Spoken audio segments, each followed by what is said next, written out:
दोस्तों, क्या आपके बैंक अकाउंट से यूपीआई के जरिए पैसे उड़ गए हैं? क्या किसी ने क्यूआर कोड स्कैन करवाकर, फेक लिंक भेजकर या ओटीपी लेकर आपका पैसा निकाल लिया है? अगर हाँ, तो दोस्तों घबराइए मत। अगले 24 घंटे आपके लिए बहुत महत्वपूर्ण है। अगर आपने 24 घंटे के अंदर सही कदम उठा लिए तो आपके पैसे रिकवरी होने के चांस बढ़ जाते हैं। लेकिन अगर आप रिश्तेदारों पर फोन करते रहे कि भैया यार मेरे पैसे कट गए, कैसे आएंगे कैसे नहीं, या फिर अगले दिन बैंक जाने के इंतजार में रहे, तब तक काफी देर हो जाएगी। तो दोस्तों, आज की इस वीडियो में मैं आपको बताऊंगा यूपीआई फ्रॉड के बाद 24 घंटे के अंदर अंदर कौन कौन से कदम उठाने चाहिए। इसलिए दोस्तों वीडियो को अंत तक जरूर देखिए, क्योंकि आखिरी पॉइंट सब भूल जाते हैं। सबसे पहले अपने बैंक की ऐप या इंटरनेट बैंकिंग में जाकर यूपीआई को डिसेबल या ब्लॉक कर दें। देखिए दोस्तों, अगर 1% ऐप नहीं खुल रही है तो तुरंत बैंक के कस्टमर केयर को कॉल करें, उनसे अपना डेबिट कार्ड और यूपीआई दोनों ब्लॉक करवाएं। इससे क्या होगा, इससे फ्रॉड करने वाले के पास अगर आपकी जानकारी पहुंच गई है तो वो दोबारा से ट्रांजैक्शन नहीं कर पाएगा। याद रखिए दोस्तों, पैसा वापस लाने से पहले जरूरी है कि आगे का नुकसान रोका जाए। अगर आप जल्द से जल्द ये काम नहीं करते तो वो दोबारा से भी ट्रांजैक्शन कर सकता है। इसलिए अपने सबसे पहले एटीएम कार्ड और यूपीआई को ब्लॉक करवाएं। दूसरा है 1930 पर तुरंत कॉल करें। अब आप ये कहेंगे भैया ये किसका नंबर है? ये financial cyber fraud helpline number. अब जैसे ही आपको फ्रॉड का पता चले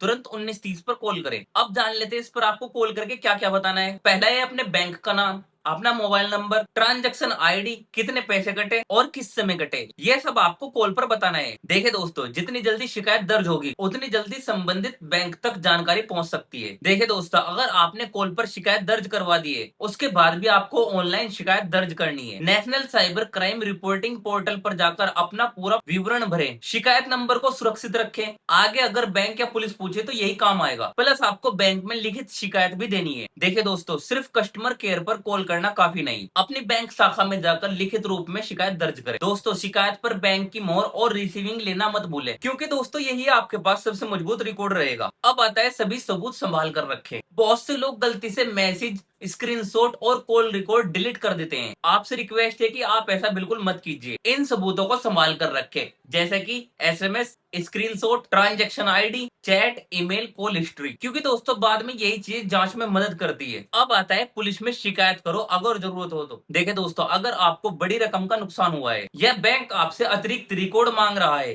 तो अपने नजदीकी पुलिस स्टेशन या साइबर पुलिस स्टेशन में शिकायत करें। दोस्तों, जैसे ही आप शिकायत कर देंगे वे आपको कॉपी देंगे, वो आपको सुरक्षित रखनी है। लास्ट में आता है केस को फॉलो अप करते रहे। देखिए दोस्तों, लोग सबसे बड़ी गलती यही करते हैं, वे शिकायत करके भूल जाते हैं। हर दिन जाकर आपको बैंक से स्टेटस पूछना है, प्लस आपको साइबर कंप्लेन का भी स्टेटस चेक करना है। देखिए दोस्तों, अगर काफी समय तक कोई कार्रवाई ना हो तो बैंक की शिकायत प्रक्रिया के अगले स्तर का प्रयोग करें। दोस्तों, लगातार फॉलो अप करने पर आपका मामला सक्रिय रहता है, यानी जो आपने शिकायत दी है वो कार्रवाई में रहती है। इसके अलावा दोस्तों, हमें इन बातों का ध्यान रखना है, हमें किसी को भी ओटीपी नहीं बतानी है, प्लस अपना यूपीआई पिन किसी के साथ शेयर नहीं करना। तीसरा, स्क्रीन शेयरिंग ऐप डाउनलोड मत कीजिए। चौथा, अनजान क्यूआर कोड स्कैन मत कीजिए। इन चीजों से आपको बचना है। दोस्तों, पैसे मिलने के लालच में आकर किसी भी क्यूआर कोड को स्कैन मत कीजिए, क्योंकि क्यूआर कोड स्कैन करके पैसा जाता है, आता नहीं। तो दोस्तों, इन बातों का हमें खास तौर से ध्यान रखना है। आई होप आपकी सब समझ में आ ही गया होगा। चलिए, अगर आपको ये जानकारी उपयोगी लगी तो वीडियो को लाइक कर दें और ऐसी ही बैंकिंग और फाइनेंस से जुड़ी सही और भरोसेमंद जानकारी के लिए चैनल को सब्सक्राइब करें और नीचे मुझे कमेंट करके बताएं क्या आपके या आपके जानने वालों के साथ कभी यूपीआई फ्रॉड हुआ है। चलिए दोस्तों, मिलते हैं किसी और वीडियो में किसी और दमदार टॉपिक के साथ। तब तक के लिए टाटा बाय बाय।